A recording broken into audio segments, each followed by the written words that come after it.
ناز بلوچ آج آصف زرداری صاحب کی جو تقریر وہ تو بڑی خطرناک باتیں کر رہے تھے. وہ کہہ رہے تھے کہ حکومت کو خطرہ ہوا تو وہی بچائیں گے جو لے کر آئے تھے, اور جو اگلا وزیر اعظم آیا وہ عمران خان کو بھی جیل بھیجے گا.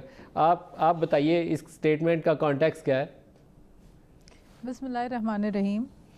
دیکھیں جس طرح آپ نے بھی بات کہی کہ اب جو تجزیہ نگار ہیں, جو تجزیہ نگار کل تک بیٹھ کے عمران خان صاحب کے گن گاتے تھے اور پی ٹی آئی کے ترانے گاتے تھے, اور پی ٹی آئی کا جو ایک میں سمجھتی ہوں کہ پی ٹی آئی سے بڑھ کے پی ٹی آئی کی ریپرزنٹیشن بیٹھ کر کرتے تھے, آج وہی تجزیہ نگار بیٹھ کر کھل کر پی ٹی آئی کی پالیسیز کے اوپر, حکومت کی ناکامی کے اوپر, اور 100 روزہ خود ساختہ جو پلان انہوں نے خود اپنے آپ کو ٹارگٹ دیا اس کی ناکامی کے اوپر کھل کر آ کر تبصرہ کر رہے ہیں. تو میں سمجھتی ہوں یہ تبدیلی ہے کہ اتنے سارے وعدے کیے گئے اور ان وعدوں کو پورا کرنے کے بجائے یو ٹرن پہ یو ٹرنز جس طرح سے لیے ہیں, تو یہ یو ٹرن کی جو تبدیلی ہے یہ پوری قوم دیکھ چکی ہے. اچھا, اس کے اوپر اب آپ جو کل بھی یہی سارا سلسلہ چلتا رہا اور باتیں ہوتی رہیں کہ جی زرداری صاحب جو ہے وہ حکومت کی مدت پوری نہ ہونے کی باتیں کر رہے ہیں, تو یہ ہر پاکستانی یہی بات کر رہا ہے اس وقت, کیونکہ حکومت اس وقت گورنمنٹ جو ہے وہ چلتی نظر نہیں آ رہی ہے. کوئی سمت کا تعین جو انہوں نے کہا تھا کہ 100 دن کے اندر ہم اپنا پلان بتائیں گے, اپنا روڈ میپ بتائیں گے, تو was this the road map? یہ روڈ میپ تھا کہ آتے ہی آپ 100 دن کے اندر 20 روپے جو ہے وہ کرنسی کو ڈی ویلیو کر دیں, جبکہ خود ہی یہ کہتے تھے کہ 1 روپے کرنسی ڈی ویلیو ہونے پہ اربوں روپے کا نقصان ہوتا ہے, اور جو قرضے ہم نے دینے ہیں اس کی مد میں اضافہ ہو جاتا ہے. اور یہی فائنانس منسٹر صاحب پارلیمنٹ میں بڑے افسردہ چہرے کے ساتھ دکھ بھرے لہجے میں روتی صورت لے کر کہتے تھے 1 روپیہ تیل کی قیمت جو ہے اونچی ہو گئی ہے اور بڑھ گئی ہے تو قوم کا نقصان ہے, عوام بیچاری خودکشی بڑھ رہی ہے, عوام کا کسی کو فکر نہیں ہے. جبکہ اس وقت for information of the P T I representative, I don't know who is in the show جو بیٹھے یہاں پہ, علی محمد خان, اس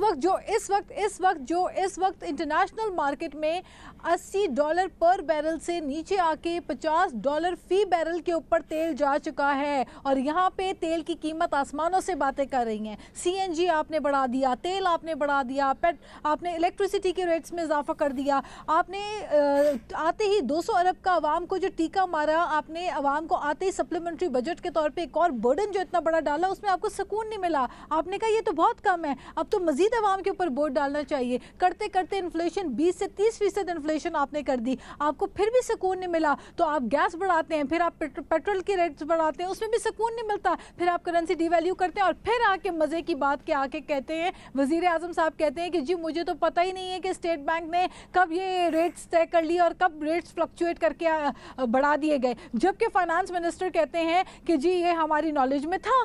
تو اب مجھے آپ بتائیے کہ فائنانس منسٹر کی سٹیٹمنٹس کچھ اور ہیں, وزیر اعظم کی سٹیٹمنٹس کچھ اور ہیں. اسی بنا کے اوپر آج زرداری صاحب نے کہا ہے کہ وہ کرتارپور, اسی بنا کے اوپر آپ کہہ رہے ہیں کہ سزا کے طور پر جیل میں ڈالیں گے عمران خان کو.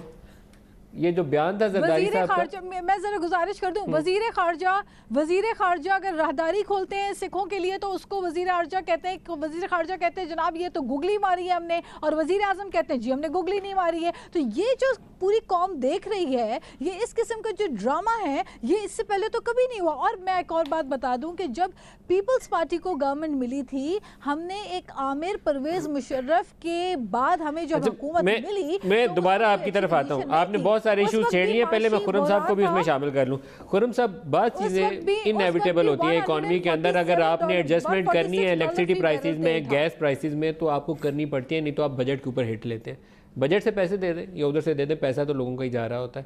تو کیا یہ سارا کچھ جو تھا یہ بھی نالائکی کے زمرے میں آپ شامل کرتے ہیں یا یہ مجبوری تھی کرنا؟ دیکھیے ایکچوئل اگر ہم بیانات سے ہٹ کر نا پالیسی کے اوپر جائیں, ابھی تک پالیسی ہم نے ایک دیکھی ہے جو انہوں نے سپلیمنٹری بجٹ پاس کرایا, اس کے اندر جو ان کی پرائیورٹیز تھیں وہ ہمیں کہیں نظر نہیں آئی. عمران خان صاحب نے, آپ کو یاد ہوگا, بھول گیا ہے, ایک MRI دکھایا تھا اپنی پہلی نشری تقریر میں کہ یہ سٹنٹڈ گروتھ چلڈرن ہے. ہمیں تو کوئی پیسے نظر نہیں آئے اس کے بجٹ میں کہ جی ہماری پرائیورٹی ہے. پھر ڈیم کو کہا کہ ڈیم ہماری بہت بڑی پرائیورٹی ہے.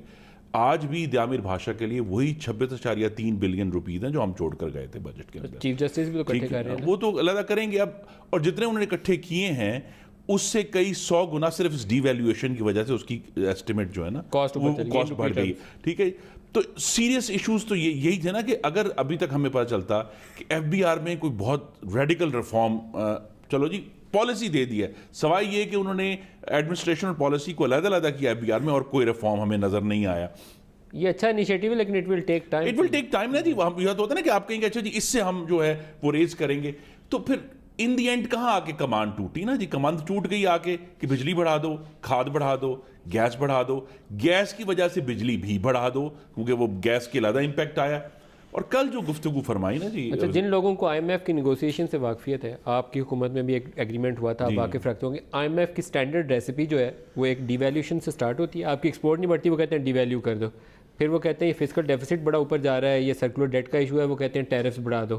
اس کے آگے ان کی سائنس نہیں جاتی، ان کی سائنس یہیں تک رک جاتی ہے اور ہم اسی میں پھنسے ہوئے ہیں 40 سالوں سے. نہیں تو دیکھیں نا جی، ایشو یہی تھا کہ اگر تو یہ پوری ڈپلومیسی جس کو پہلے بھیک کہتے تھے، اب کہتے ہیں جی ہم تو پاکستان کو سپورٹ کرنے کے لیے جا رہے ہیں، اس سے بھی قطع نظر ہم چلے مان لیتے ہیں کہ جی بھیک نہیں ہے، پیکیج ہے، لیکن یا تو پہلے سے اس کی تیاری کی ہوتی. وزیر اعظم کا حلف اٹھانے سے پہلے چاہیے یہی تھا کہ آئی ایم ایف کے پروگرام میں جا کر ایک سٹیبلٹی کریٹ کر کے اگر ہمارے یہ دوست ممالک اتنے ہمیں فنڈز دے دیتے تو آئی ایم ایف پروگرام سے باہر بھی آیا جا سکتا تھا. کوئی ایسا آئی ایم ایف کا پروگرام جلدی فائنلائز کر لینا چاہیے، بے یقینی ختم ہو بے یقینی ختم.